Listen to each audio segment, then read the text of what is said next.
too, and workers building a new theatre and arts centre on a bank of the River Usk in Newport unearthed the timbers of a ship. And it quickly became obvious that this ship was special. 500 years ago, it seemed, she'd been caught in a storm. She was about to be caught in another. She'd lain undisturbed for generations, almost perfectly preserved by the river mud. And the chances are she would have remained undiscovered but for a decision to drive foundation piles for the new theatre's orchestra pit into her grave. For a young archaeologist keeping a watching brief on the building work, it'll probably be the find of her career. There was an odd post just sticking up in the corner, slightly battered where the machine had clunked it. And one Saturday afternoon, we started cleaning up around that post and discovered another one adjacent to it. And then there was some planking running between them and more planking. And we realised that there was more than just an odd post. Of course, at that point, we had no idea of just the sort of scale of or date of the vessel. We really only, over the course of the next few weeks, began to sort of really appreciate the magnitude that we had, in fact, got this enormous vessel. And then when the dates came through, just how old she was, it really dawned on us just how important this find was. It's not known precisely what she looked like. At this stage, academics can only guess from contemporary images.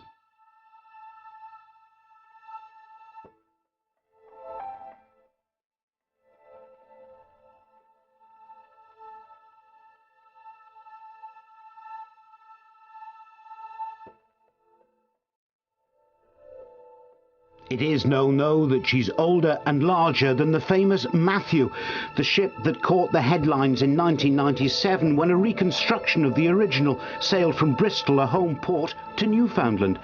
But it's the age of the Newport ship and what's been found on her that's generating the greatest excitement. We've got rope and leather. Do you know what? The first thing I really remember was when I knew the date was 15th century and we got the Portuguese coins.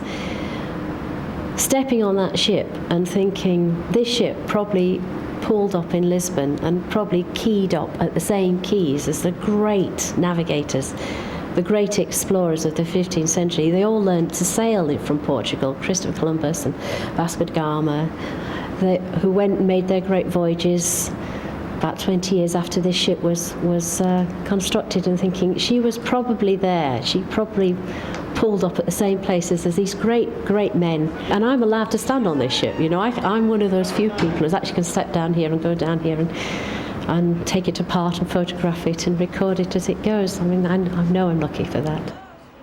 I remember I went to one of the professional meetings and we talked through where we were going to go next, and I was just bubbling inside and very professional, controlled, and they came out of the meeting and walked out of the site and then danced around the car park because I knew how important she was.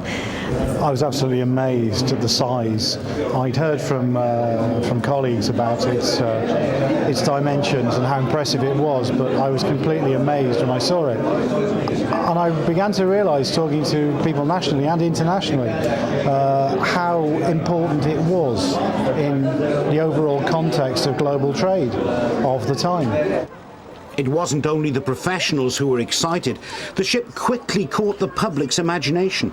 Thousands queued to see her after the local council announced they intended to just save a few token timbers and then rebury her.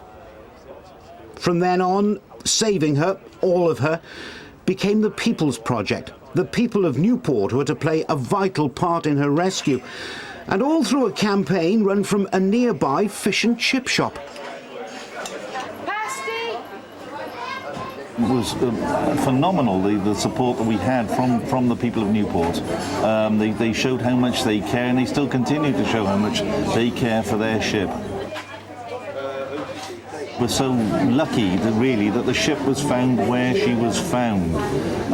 She's right beside the Kingsway, the principal road into the town, and we were able to show to the people of Newport, here she is, what are you going to do about it? If you look over here on the right, you can see the... What we've got here? 600 years ago. They built build something like that? The technology was good enough then. I was fascinated by the boat when I first heard about it, and I thought it was a wonderful discovery, and I was sort of impressed by the response both by Newport and by the archaeologists to the way they got in to try and record the boat. But it's grown and grown in importance, and really the spirit in Newport at the moment, it's like being in the Blitz. Not that I was in the Blitz except as a baby, but it's tremendous spirit of the people here. It's something that's really caught the imagination. The fight to save her whole was on. As we'll see later, it was to last for many weeks, but after intense campaigning amid deep uncertainty, a plan emerged. The ship would be saved, it would be removed piece by piece, reversing the medieval shipbuilder's process.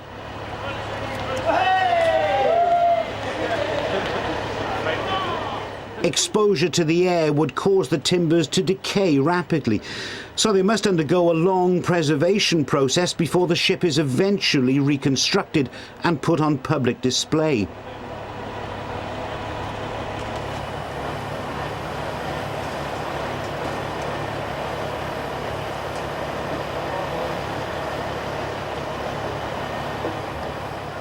With the closest attention to the tiniest detail, the archaeologists began their work. Nigel Nailing, a specialist in his field, was brought in as a consultant to the project.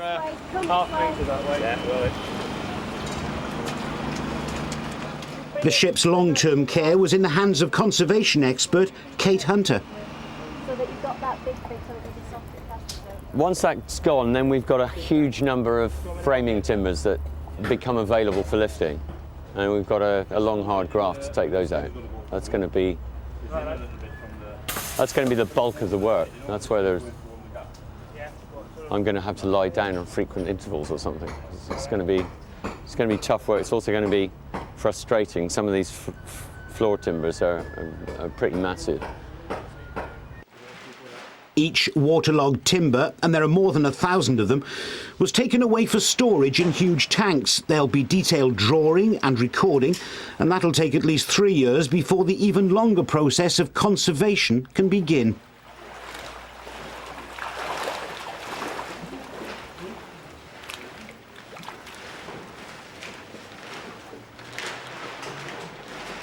Having worked in this field for nearly 30 years, I have never come across such well-preserved wood. You can stick a thumbnail in it and nothing happens.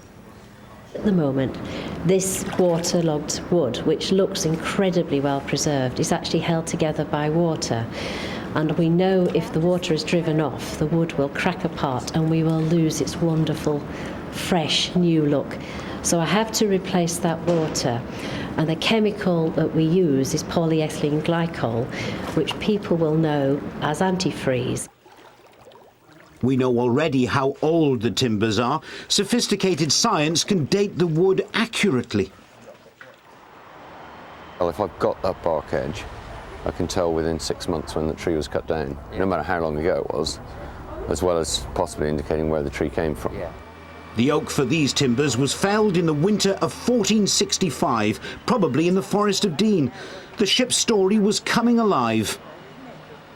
But yeah, I mean, it's very personal. When you see, a little tool mark that, just as I'm making marks on this, someone else made 500 years ago. And it's that personal because you can see these individual, like an individual axe blow or an individual. Someone did half of this and then went for their lunch, just like I did half of this and went for my lunch. So,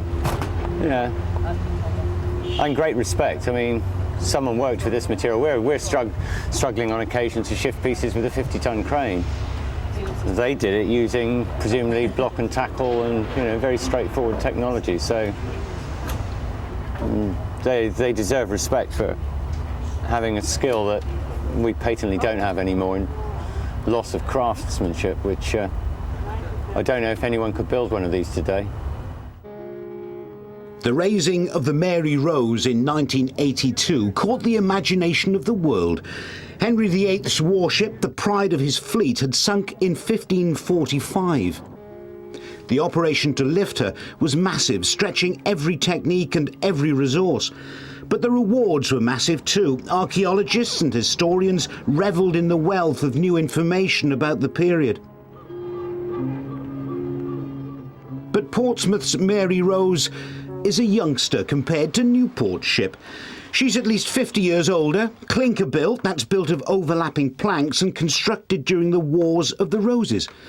And the date is key. The Newport ship could provide information to fill a considerable gap in our knowledge of the period. It's from a period when there's little known about big ships, and there's also great evidence for international trade. And so there must have been shipping capable of that. Furthermore, the ship itself is clinker built, and it's the end of this particular Northern European way of building ships. We know about the Viking ships, and the early ones were built in this clinker fashion, but we don't know how this was developed to the period of this ship comes from. So it would tell us a lot about shipbuilding and the change, which came very close soon after that, to the skeleton-built ships, which Columbus and all those other discoverers sailed to America and in the East. She's going to be a type ship for her period because she's really the only one. When this is published, she will be the example against which everything else is compared, so we've really got to do it as well as we can. We know some things already, of course, like why she ended up here, probably abandoned. Be carrying a very large square-shaped sail, which would provide the propulsion. It also, though, provide lots of engineering problems for the people who build a vessel like this. They need a lot of sail to force a vessel of this size through the water, but at the same time that creates huge stresses on a single point within the boat. As far as we can tell, the cause of the demise of the vessel is because all of that attempt to try and contain huge forces of that large square sail failed. We don't know what happened to the mast. I mean, the mast could have broken for all we know, but before they had time either to furl the sail or cut all of the rigging away so that it's just flapping wildly. Sufficient force passed down that mast to cause an awful lot of breakage. So, a bit of a disaster. It must have been fairly terrifying if you were on board at the time. Must have been some horrid cracking noises coming from the very centre of the hull. I don't think I'd be particularly happy if I was on board when it happened.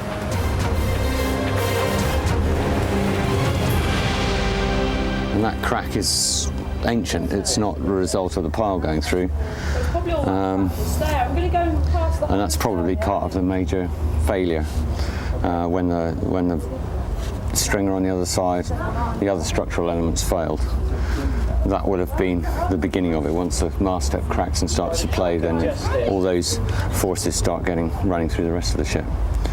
So that little crack is a very important piece of information in understanding why she's here, I think. They've done running repairs at sea and then brought her in, probably rather gingerly, with the hope either of getting her repaired or, if not possible, then getting her broken up. And it may be that some of the removal of timber that we see initially after she's brought in was designed to try and examine the extent of damage to the structure with a view to assessing whether it would be repairable or not. In excavating her, that they found that the keel on the ship is new. And it has been said if the keel could have possibly have come from Portugal. Can you imagine those ancient mariners, because they know the rest of the ship is from South Wales, those ancient mariners on their trip down to Portugal, they hit trouble. What they do, they get her beached in Portugal, they roll her on the side, they put a new keel on, they think, God, how do we get home to Wales?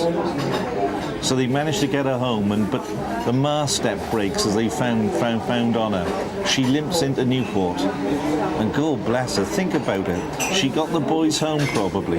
Conjectural story, of course, but what a story of heroism. Those Welshmen fighting to get back, and then 500 years, she's still there to tell us that story. Coins found amongst the timbers confirm those links with Portugal, and in the 15th century, Portugal was long-distance trading. The crew were adventurers. But who were they? Who were the men who owned these finds? Crew who left their homes to endure the dangers of the sea, to sail the ship to Portugal and perhaps beyond. One of the hardest things when you're looking at history is realising that they are real people like us. But we have to also realise that they're going to have different values on what is going to make them comfortable compared to us. They're not going to be worried because they haven't got a new car or the television's broken down. If you're talking about your medieval farmer, if there's no war loitering around on the horizon, if the family are healthy, the crops are in, he's got a full stomach and a nice warm fire, then he's probably about as contented as he can get. It's nonsense that you're not going to know what's happening 2 miles away from the village. One of the things that is going to be bringing you information is trade. Because although modern people tend to think of waterways as barriers, they are the great routes of medieval times. It's going to be, as long as the weather's with you of course, in theory, it's going to be a lot easier to take ship to these areas than it is to be dragging big carts down very rough, muddy, poor quality roads. And the discovery of the Newport Medieval Ship poses new, wider questions. I think it's really revolutionised our ideas about Newport. We've always known that it was a town with quite a good trading activity going on, but now with the evidence of this huge great ship here, it starts to ask questions like, well, maybe it was more important than we thought it was.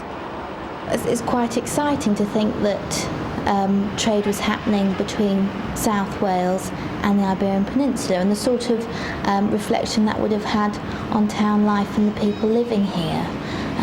What sort of stories would people have brought back with them? What sort of objects would they have brought back with them? Newport has changed so much over the centuries. This ship is over 500 years old, and modern Newport doesn't represent at all what medieval Newport would have been, but the constant in all of that has been the River Usk, and it's so great to see something that would have been up and down the river and trading, and seeing that constancy within a changing city.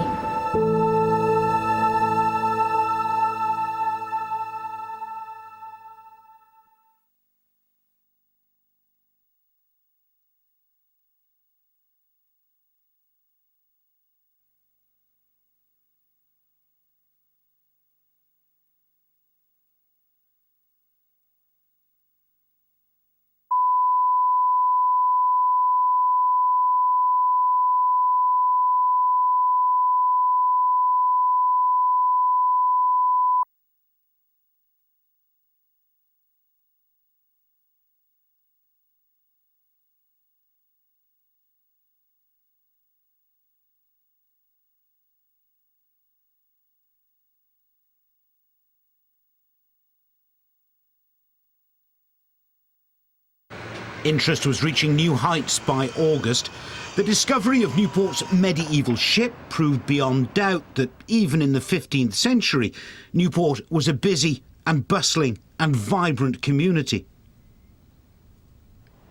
500 years on, in the year the town became a city, the community proved it's still busy and bustling and vibrant.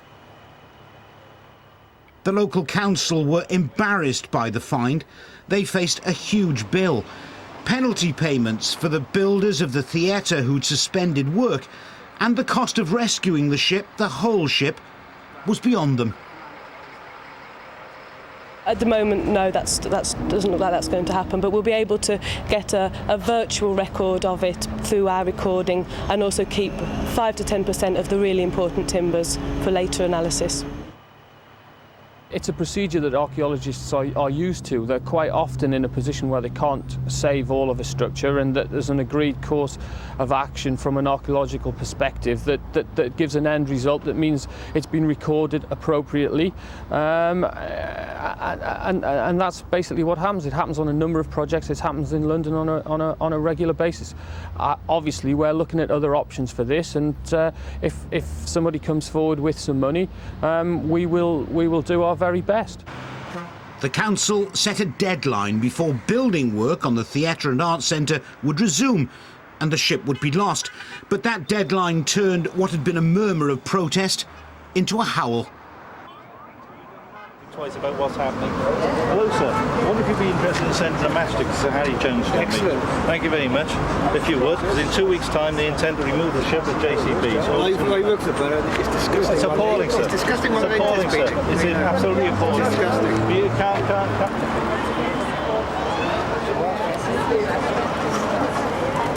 It's a nice surprise, I think. People do enjoy archaeology, and they are interested in it, and I think that's something that's becoming increasingly true over the last few years. But having said that, it is quite astonishing to have the level of public support that's been demonstrated here. It is quite surprising in that sense. It really shook me when I saw the television pictures of this and people queuing up, 4 or 6 deep, and it was going on for hours and hours. And the times I've been down there, I know that it's been 400 to 500 a day are coming into the viewing area and looking at this. It's continuous. Anybody you talk to knows something about their ship. It's been terrific. We've had 2 open days so far, and the crowds have been quite large, so we opened all day today, hoping that people would be able to come along and it'd be more spread out. But in fact, we've had queues here since before 9 o'clock. We opened at 10. So the interest has been phenomenal, but people have been coming through, and they haven't had to wait too long, thankfully, so they're enjoying themselves.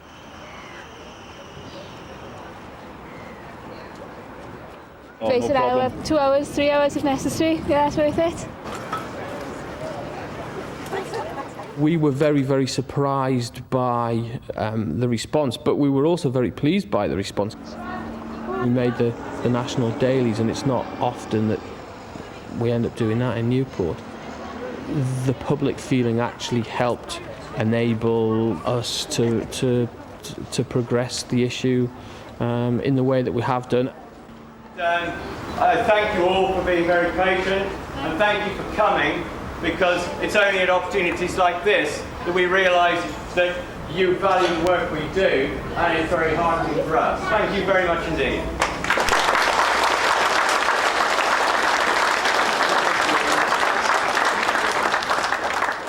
Six months on, the Friends of the Newport Ship Group is still active. There's half tankers and there's coffins. Funded and organised, it claims 800 members, making it the largest group of its kind in the country. Whether it was maybe a small fragment reused in a war. At the winter meeting, they're still amazed at the summer display of people power. I've never come across anything like that before on any topic. Even, for example, to use a very different example, during the miners' strike in the mid-1980s, there was plenty of support for the miners in this area, but nothing like the support that we got for preserving the ship, because it's not a political issue. And I estimated over the 3 weeks that we were open to the public, as you know, every Wednesday and Sundays, I reckon 25,000 people came from all over the country. I think that once the people of Newport realised what was there, I think the level of feeling became very intense, and I think this intensity increased with perhaps the council's perhaps lack of interest at the time. Newport citizens were interested. The campaign they'd floated became more spectacular. Thousands turned out to see a protest armada, a salute by modern ships to the ancient ship still under threat in the mud of the riverbank. But the council had a cash problem. They still had to provide their normal services, and penalty payments to the theatre builders were mounting at a reported rate of £8,000 a day. But the council hadn't commissioned exploratory excavations, nor had they taken out insurance against archaeological interruptions. Before building work started, we had GGAT, who were our archaeological experts then and are now, do a desktop survey. That was a comprehensive document. The planners obviously then relate that to the planning conditions, and the planning conditions were a watching brief. We followed the planning conditions as stipulated. So no, we hadn't been asked to do any excavations. We didn't ever expect to find a ship there, and we never expected to find anything the size of size of the vessel that we ended up uncovering. Was there perhaps a little bit of fear as well that you'd bitten off something that perhaps you wouldn't be able to chew here? Well, I mean, there obviously was, because we were in a position where there were so many unknowns for obvious reasons. We didn't know how much the archaeology would cost. We obviously knew in terms of stoppage on the theatre there was going to be major implications in relation to that. And then we had the issues with display of the ship. So we were very apprehensive early on what the potential cost to the council and the local charge payers in Newport was actually going to be. So yeah, we were aware of that very early on.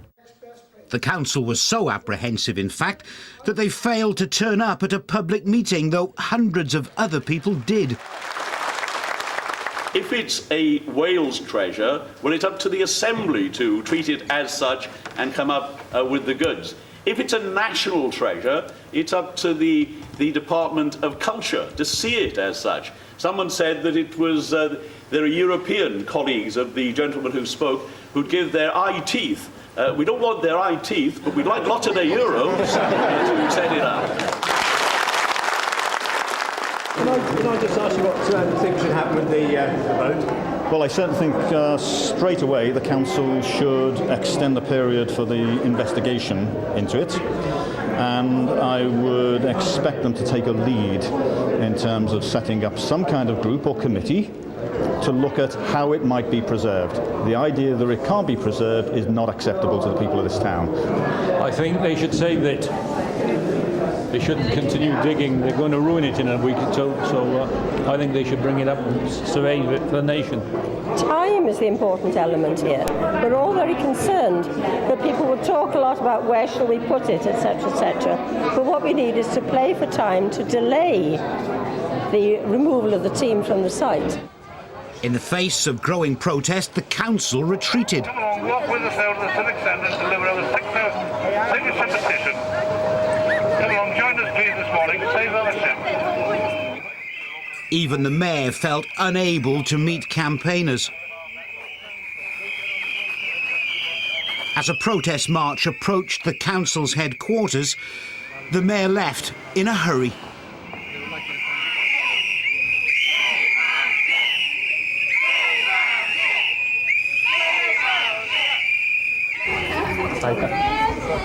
Hello. Hi.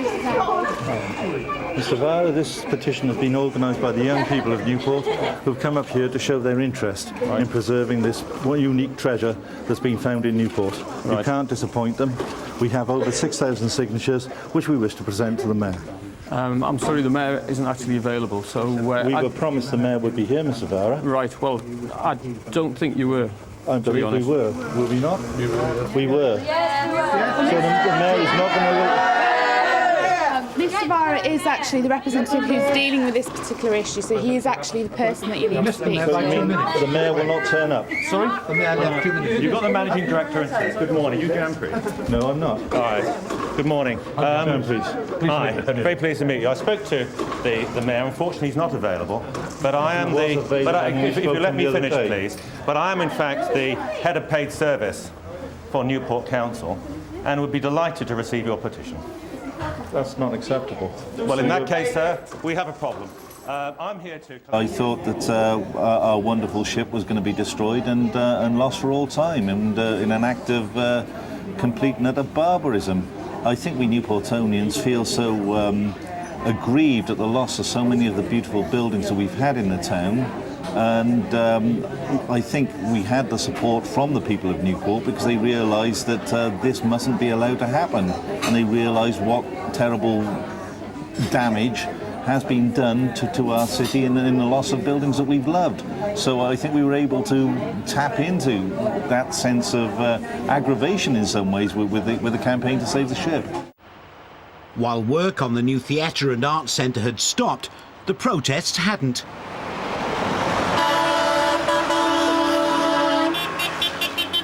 Get as many people as you want. Okay. Thanks so much.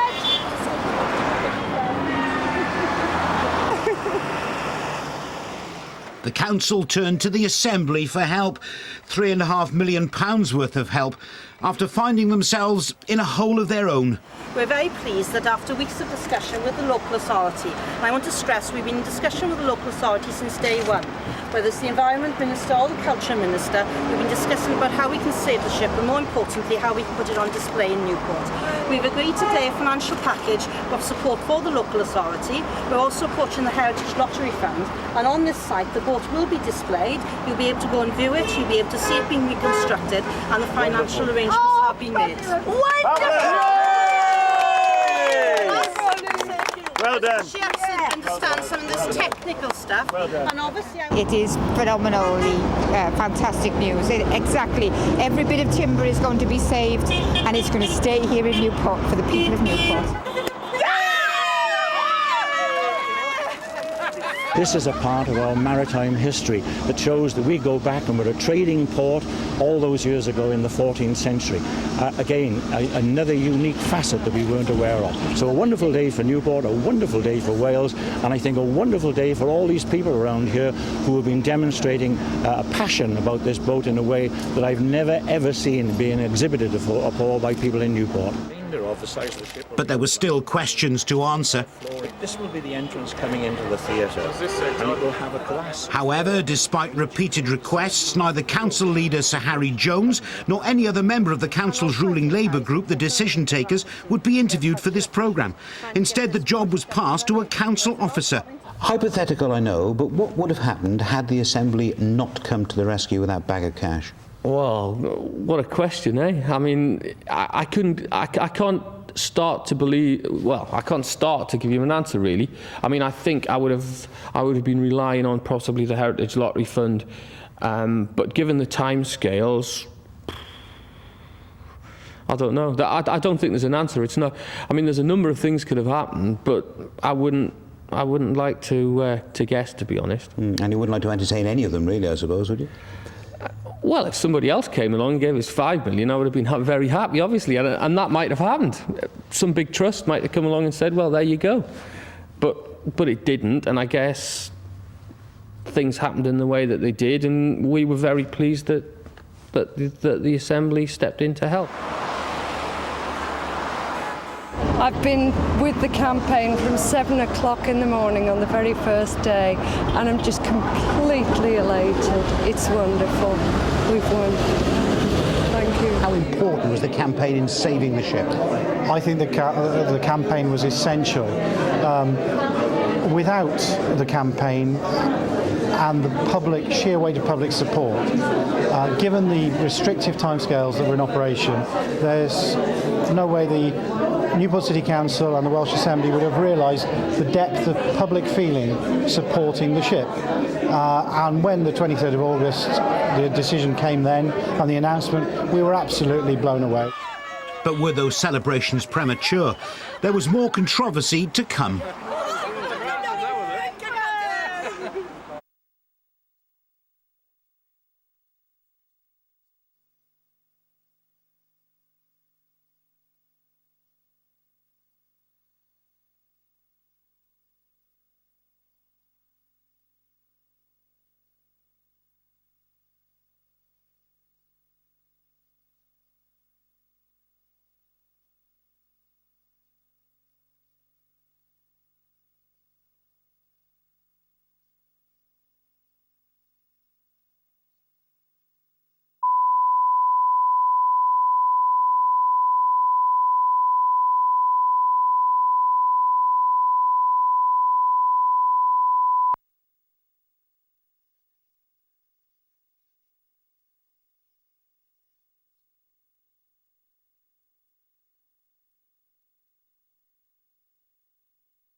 Hoist up, hoist up.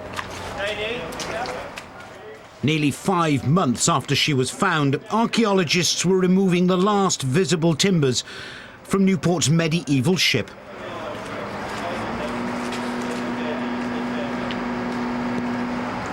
No, leave it. Just leave it. Let it come to you. Leave it.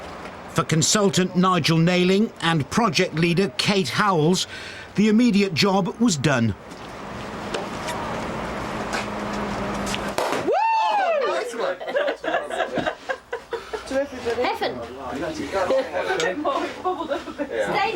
It's Nigel going for Nigel. Oh yeah, I'll talk to you. Okay, our glass is all charged. Brilliant, thank you everybody. You're all stars. Cheers!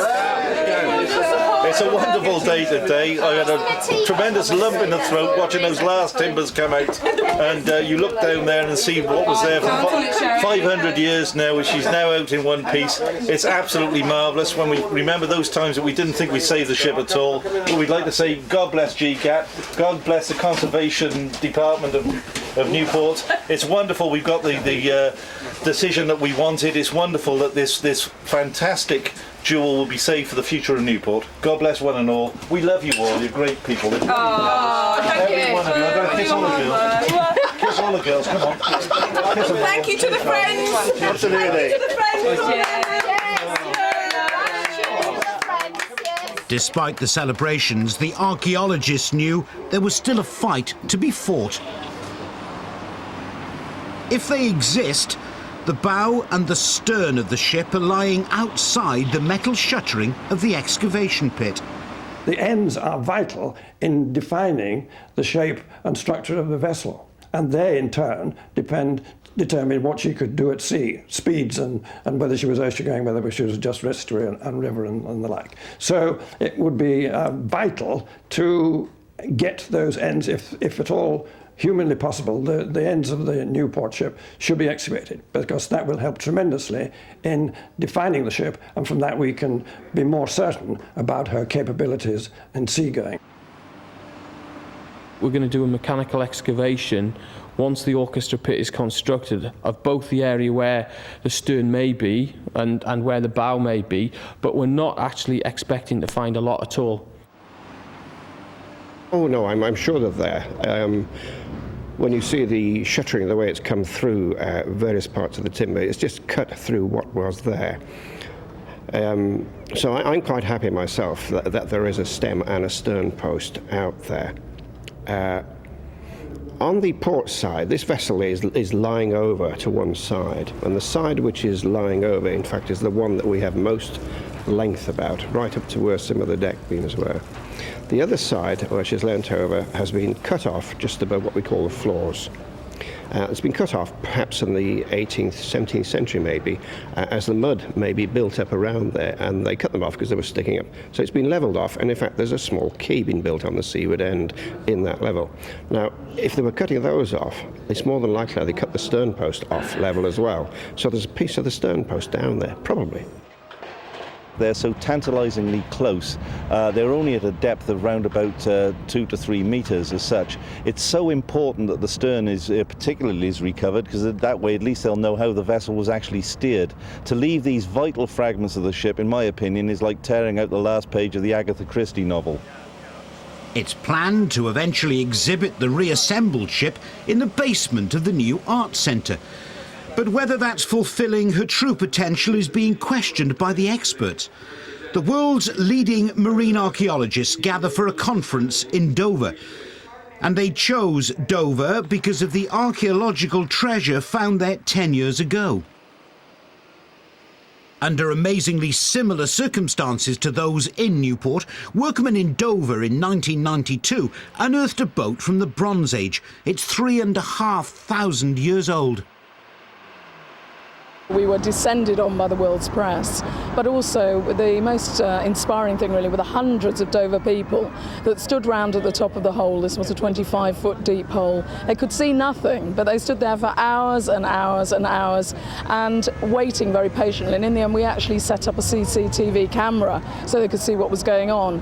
When the first pieces of boat were actually lifted out of the hole, we were very worried. We thought they were going to see the Mary Rose, whereas in fact what they were going to see was a bit of wood wrapped in polythene. exhibition. They cheered it nonetheless, and that was very heartening. And when we were working there late at night, because we used to work there till 9 o'clock at night, and this was in October, September and October, and it was raining, we used to have people coming around offering us bottles of rum, which of course we accepted very gratefully, and it was extremely touching, and people were really excited by it, wanted to know what was going on, and really enjoyed the whole process.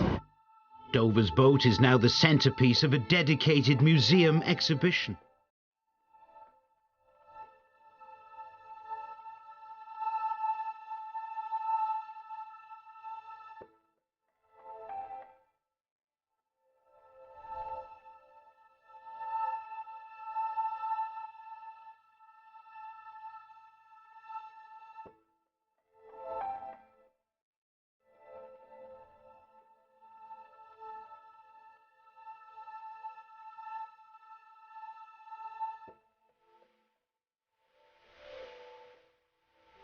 It's an exhibition which has won numerous awards, tourism awards, archaeology awards, this latest award for the boat's display.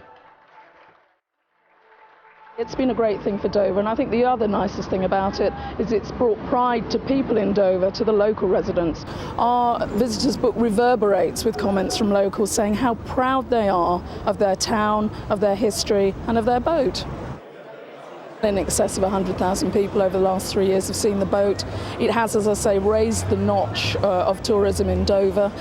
We get inquiries from all over the world. The conference this week has attracted international speakers and international delegates. Those people are spending money in Dover. Those people are going to come back. Those people are going to tell other people, and they're going to come back.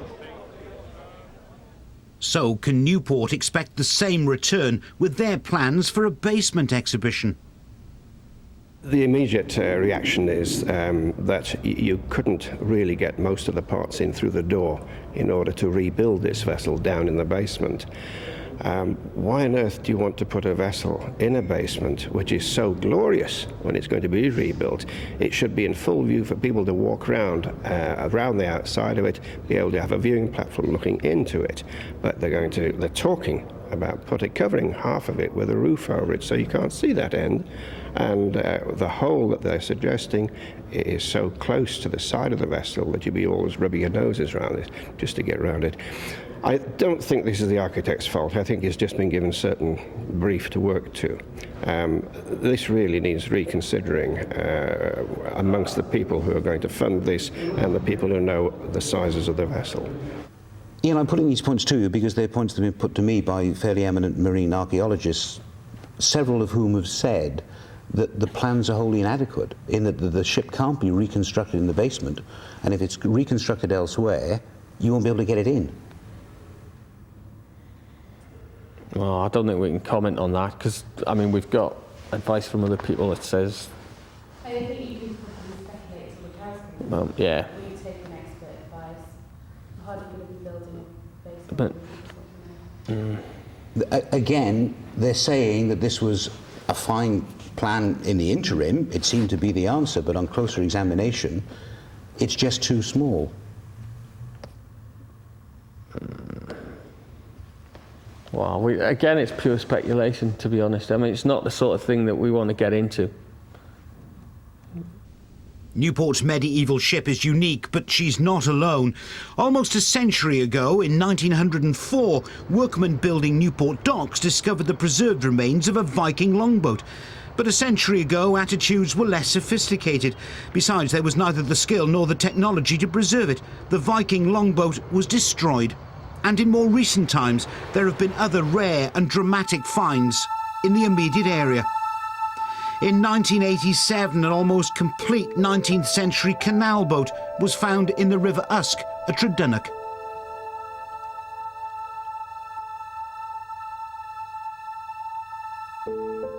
Three years later, in the shadow of Caldecott Castle, archaeologists unearthed a Bronze Age boat similar to the one found in Dover.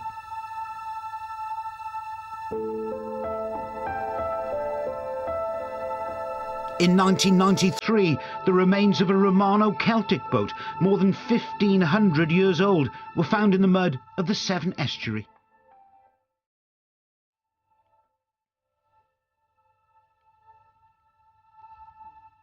Then, in the same area the following year, a 13th century boat, another remarkable discovery.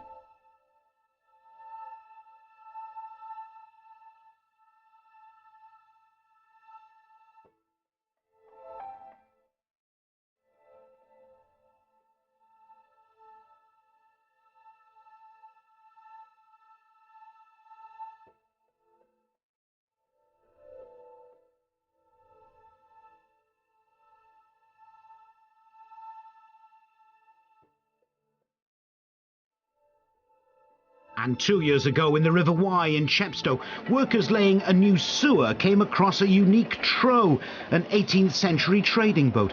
But despite the archaeologists' efforts, none of these treasures is on public display.